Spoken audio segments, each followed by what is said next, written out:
Part 4. What to do instead. This commandment is already stated as a positive action instead of a negative kind of don't do this. But let's look into the scriptures for that answer, specifically into the New Testament. In Mark chapter 7 verse 10, in which it says, "For Moses said, Honor your father and your mother, and whoever curses father or mother, let him die the death." This verse is pretty close to one of the other verses that we've already mentioned in this study, found over in Matthew chapter 15 verse 4. Both of these two verses are talking and addressing the importance of honoring one's parents. Both go on to state the negative consequences of what will happen if we go against it and disobey this commandment.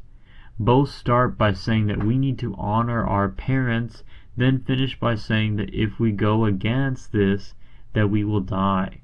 Matthew chapter 19 verse 19 says, "Honor your father and mother, and you shall love your neighbor as yourself." Looking closer at this verse, it starts off by a direct reference to the fifth commandment found over in verses like Exodus chapter 20 verse 12, and also in Deuteronomy chapter 5 verse 16, that we still need to be following, in which it tells us that we need to be treating our parents with respect, revere, and value our parents.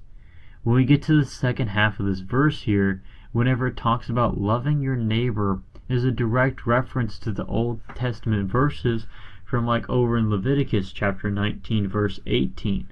This theme of love and respect is something that is central to Jesus' teachings of his law.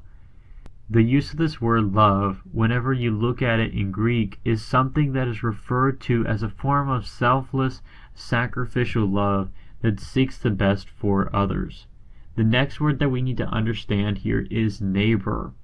Originally, people would look at this verse and think literally neighbor are the people beside us. However, Jesus was able to expand their knowledge on this word here. It now means to all people. Finally ending this verse with as yourself, as kind of a reminder that people naturally have a higher standard of care and concern for oneself.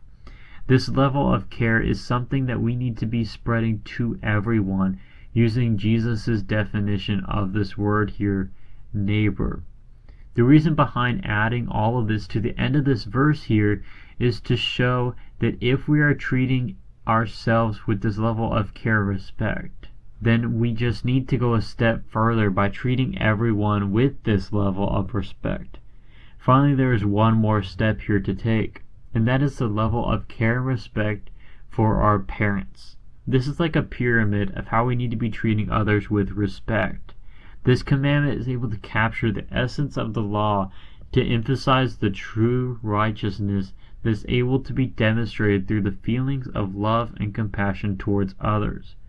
There's one more verse that we are going to look at in this section of scriptures, and that is found over in Colossians chapter 3 verse 20, in which it says, "Children, obey your parents in all things, for this is well-pleasing to the Lord."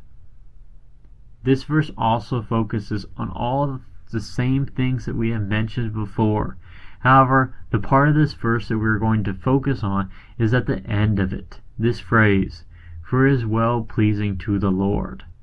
A very positive result stating how pleasing it is to God indicates such an obedience is not just a duty, but instead a delight to God.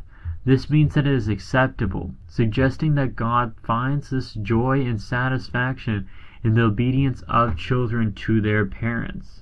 All this reflects the broader biblical theme that our actions and attitudes should all be done with a purpose or desire to be pleasing to God.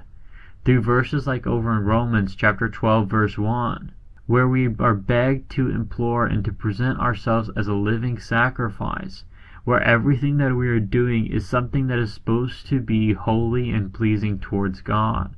Which is why when we look back at this verse from over in Colossians, this command of how children are supposed to obey their parents is something that is still needing to be done today, just as it was back when it was first given over in Exodus chapter 20 verse 12. This commandment is seen as a call to live out one's faith through tangible acts of kindness and service, the reflect of the love of Christ throughout the whole world, by treating everyone with respect, especially towards our parents.